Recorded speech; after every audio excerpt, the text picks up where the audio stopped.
My name's Guy Kesterman and I've been a professional bike and kit tester for nearly 25 years, and today it's just a catch up on the Zipp 303S and Zipp 303 Firecrest wheels that I've been using alongside Santa Cruz Stigmata SRAM wide range axis test bike that SRAM sent me. So first up, Zipp 303. This real game-changing wheel for Zipp, in that the first ever set of Zipp road wheels in carbon that came under £1,000, £985 for the pair, and still with an absolute ton of Zipp technology in them and really high performance stats. So wheel weight is 1610 for this pair. That's properly measured with valves in. That's 120 grams lighter than the 302, which they replaced, and it's actually 115 grams lighter than the previous 303 Firecrest rim as well.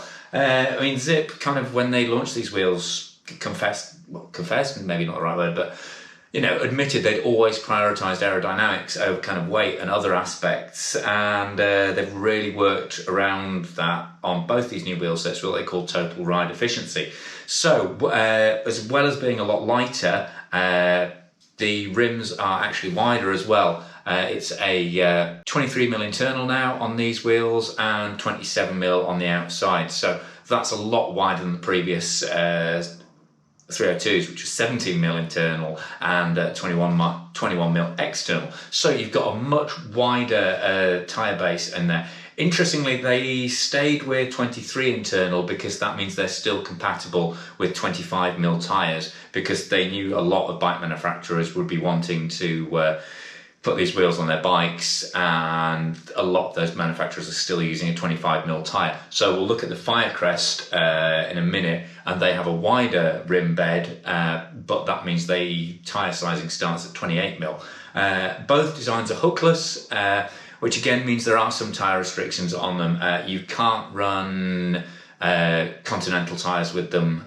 They don't recommend it from the Continental side, and so I can't recommend it either. But I've had zero problems with mounting these Zipps. And talking to, well, actually it was Zipp this morning, the blow-off pressures and everything like that are pretty much a wash with a hooked bead. So you really are getting a super secure tubeless system here, and you're not going to blow them off at anywhere near normal operating pressures. You're talking about 200 psi before these have a potential to leave the rim. And also, you can go as low as like 40, 30 psi, 25 psi I've been down to with gravel tyres on these.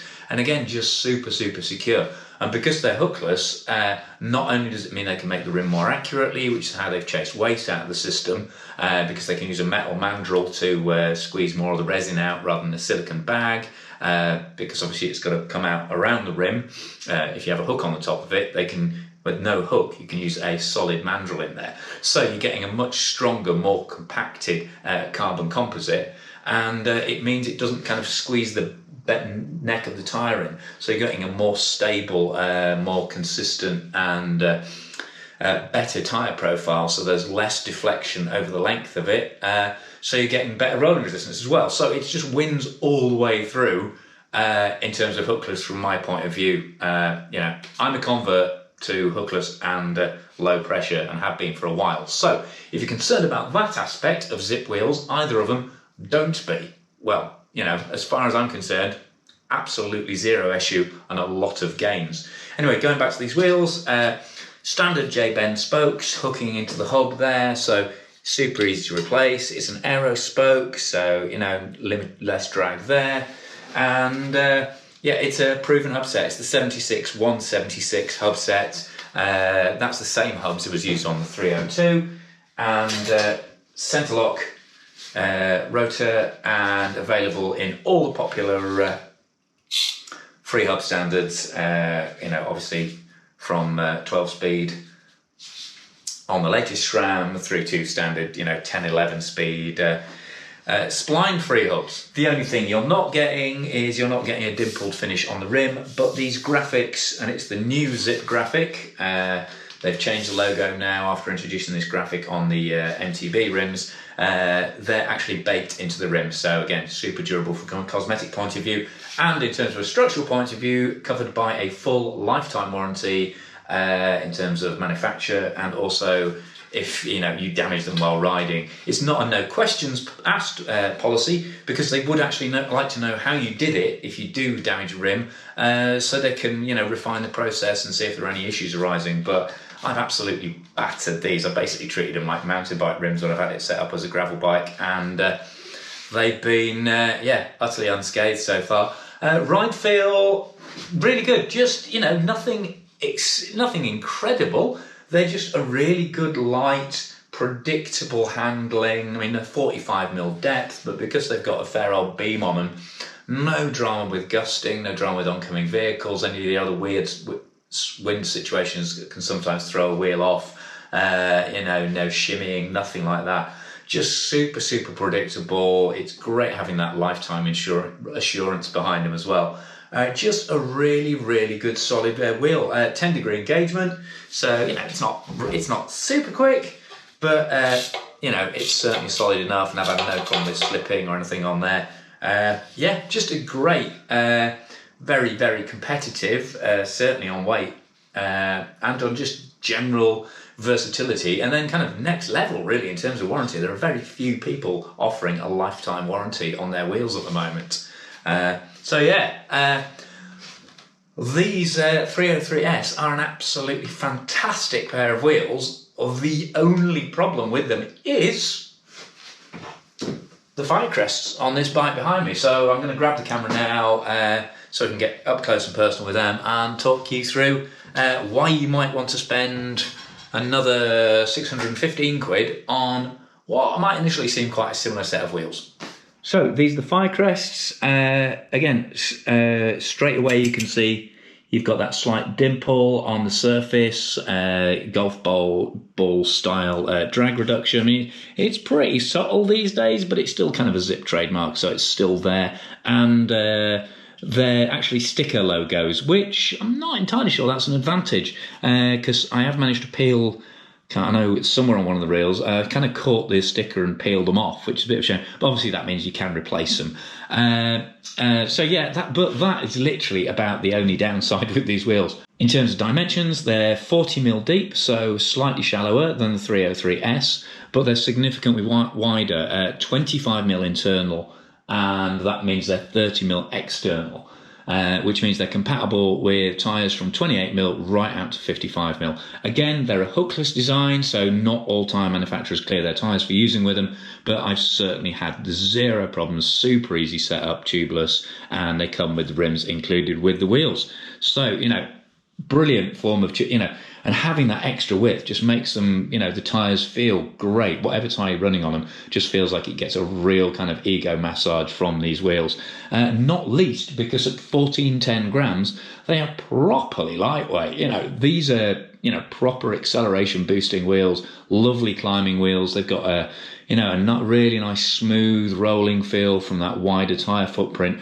And also they've actually taken a lot of the carbon layup from the 3.0 Moto project, and obviously they're on almost flat rim that's actually designed to twist and flex as you go over bumps, but there's a lot of that ductility and kind of mobility designed into this rim, even though it's a deep section, and they are a genuine game changer in ride feel. I do not say that lightly.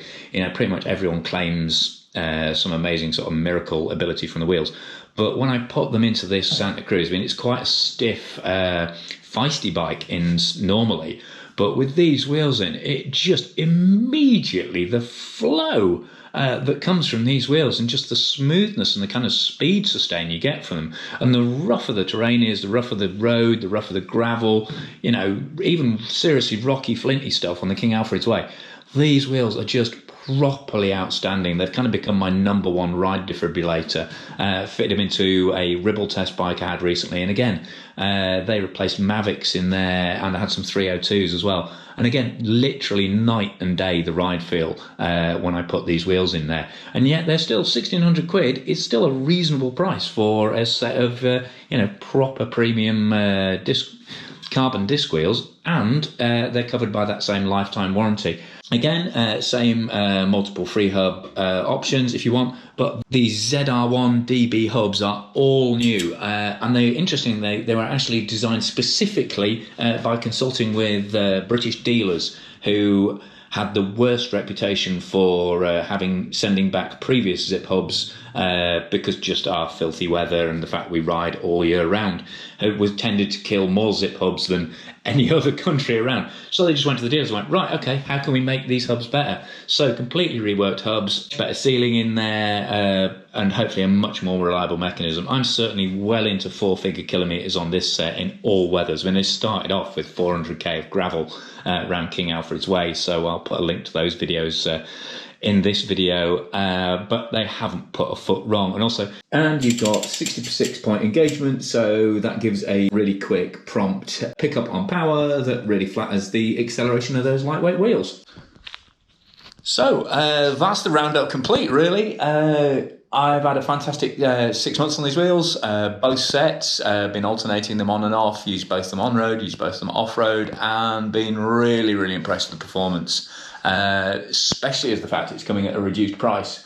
They've kind of upped their game in terms of ride quality, weight, general usability and versatility. I mean, like I say, 55 to 28mm tyres on those Firecrests, and they work brilliantly in both formats. Just totally modernised 303 range that I've loved having to be able to swap on the Stigmata, and I've had them on and off Ribble bikes as well, on pure road bikes, and a great 6 months on these wheels.